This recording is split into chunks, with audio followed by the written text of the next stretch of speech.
And this is the visitors for men's fours international Newcastle University. Oh, Adelaide are really running it quite close on the boys there already in their stripy horizontal kit on the right-hand side of the screen there.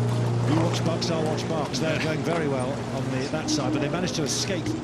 We've already seen one frightening collision when a crew from Norway just suddenly turned right, 90 degrees, straight into the booms, almost around here. Yeah, that's an awful way to enter the regatta that sort of way. So let's hope they just manage to stay off, because the boys come in here, and you can see on the shot they're really quite close here. This is where it went wrong for the crew from Norway. And the man who's got to be doing the steering has got to be very, very careful. Very strong start here from Adelaide, really. Slightly higher on the rating, longer strokes as well. You can really hear the thump of that rhythm as well. This crew is a strong crew. They've they've all studied in American universities. Matej Makovic was part of the Croatian men's 8 last year, and you can see they have done the job. However, shakily they started. They've now eased clear, and this is very much just a regulation row. It's an evening constitutional by the looks of it, because they have absolutely broken away, having, as we said, poor start, worrying start, but they managed to right it, no problems, and they've left Newcastle University pretty much trailing. It's under control, isn't it? You've got some good experience in that Adelaide crew. I mean, you've got internationals, US internationals, and Australian international from the single there, Jack Kelly. So you know, you could expect them to find their groove after, you know, even after a slightly shaky start. In fact, Jack Kelly mentioned he's rowed here before in the Forley in 2012. So again, experience for those who haven't been here before, getting used to it, the lessons learned. Although that necessarily wasn't evident in the start, was it? Well, maybe not. Hopefully they can take a note of that and make sure it's taken care of tomorrow. Just seeing Newcastle still following behind, slightly wider off their station actually, but.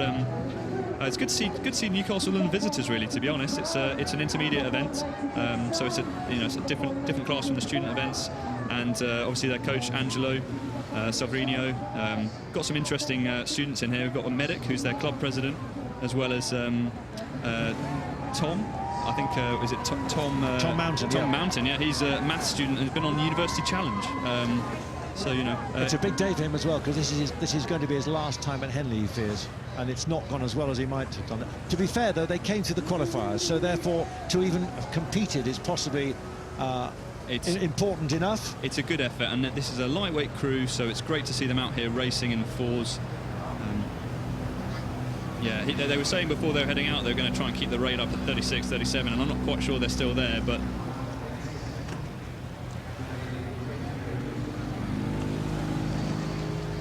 But for the Australian crews, it's worth mentioning, of course, that a lot of their main competitive action has happened already. I mean, they're competing in March and April.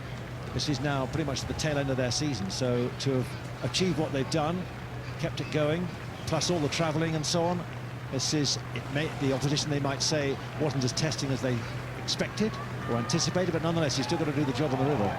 Yeah, that's right. It must be a very difficult programme to write when you have all your sort of focus early on. You front load your season, and then what do? Have a holiday? I mean, you can't really put it on ice, can you? But...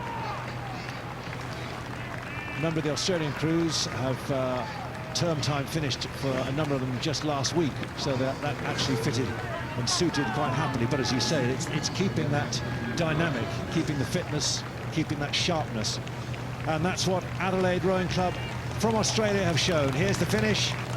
It looks closer than it was. Newcastle University coming with more of a charge at the end. They're still fighting, aren't they? Yes. Good effort to those guys. But it's a win for Australia over Newcastle University in the visitors.